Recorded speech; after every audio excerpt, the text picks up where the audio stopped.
Nang dahil sa pera, may mga taong katulad ni Isabel na handang itapo na parang basura ang pagpapahalaga nila sa kapwa.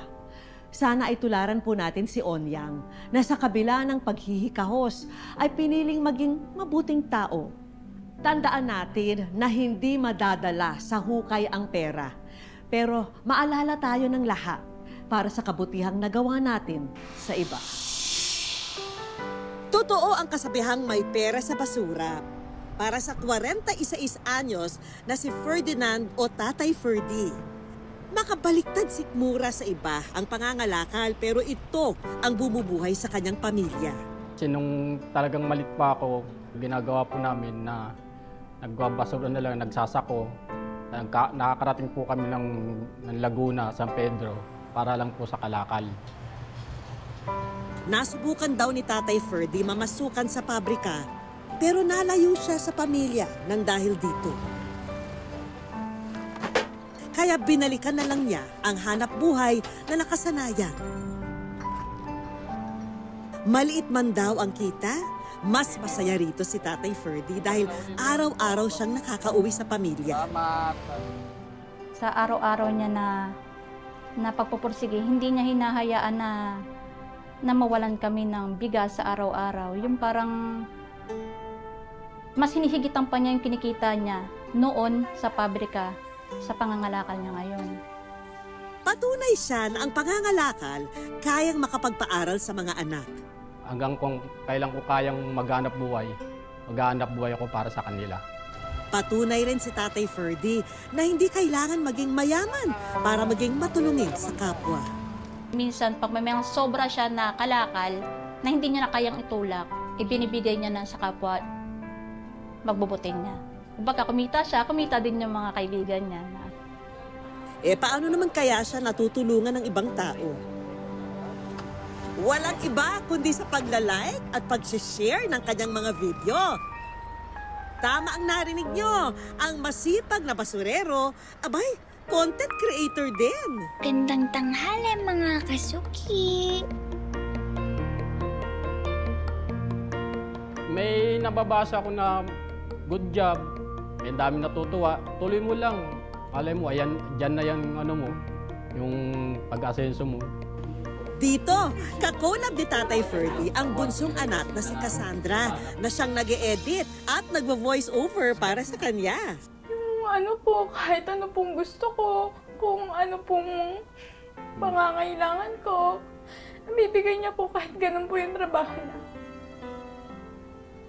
Kaya po mahal na mahal ko po yung papa ko kahit ganyan lang po yung trabaho niya. Hindi ko po kinakaya. Pumayag kaya ang bibong content creator kung yayayain ko rin siya ng collab? Hello! Nako, kumusta po? Welcome sa Wish Ko Lang. Oh, bakit? Hindi po kasi alam na mangyayari ka itong ganito eh. Kala ko lang po kasi sa TV ko lang po mapapanood eh.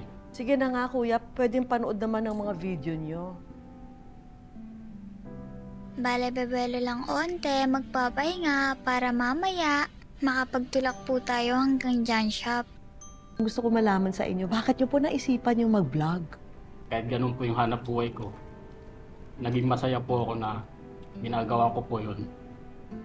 Siyempre, para lang sa pamilya ko. Kasi marangal naman na trabaho ang ginagawa nyo. Ano yung mahalagang leksyon na natutunan nyo dito sa paghihirap? Talaga, yung hirap at pagod talaga. Kaya nagpursige pa ako kahit ganito lang po yung hanap buhay ko. Hindi ko mapabayaan yung pamilya ko. Meron ho tayong hinandang mga konting sorpresa po para sa inyo. Samahan nyo ako. Ha? Sabay-sabay natin puntahan. Ay, sige. Para sa inyo yan, Kuya Ferdy. Ito lahat. Para may dagdag na kabuhayan sa kanilang lugar ang mag-iina ni Tatay Ferdy, bigay ng Wish Ko Lang ang mga plasticware products na ito na pwedeng ibenta. Kasama na rin itong dishwashing at liquid detergent business package na may kasama pang washing machine. Sagot na rin namin ang kanilang grocery supplies. Para sa buong pamilya niyo po yan. Maraming salamat po talaga. Nabanggit ni Tatay Ferdy na marami sa kagamitan nila sa bahay ay mula sa kanyang pangangalakal lamang. Kaya naman, mga brand new na appliance and furniture ang bigay namin sa kanila. May LED TV at stand fan. May dining set para sama-sama na sa hapag ang mag-anak. Sana maging useful po ito sa inyong lahat. Kasama naman nitong educational assistance ang Wish Ko Lang Savings, munting tulong mula sa aming programa. Ito po, itatabi ko po para lagi ko pa yung maaalala talaga. Pagbubutihin ko pa po lalo po yung vlog. Maraming salamat. Ay, thank you rin po sa inyo, ha? Binahagi niyo sa amin yung story niyo.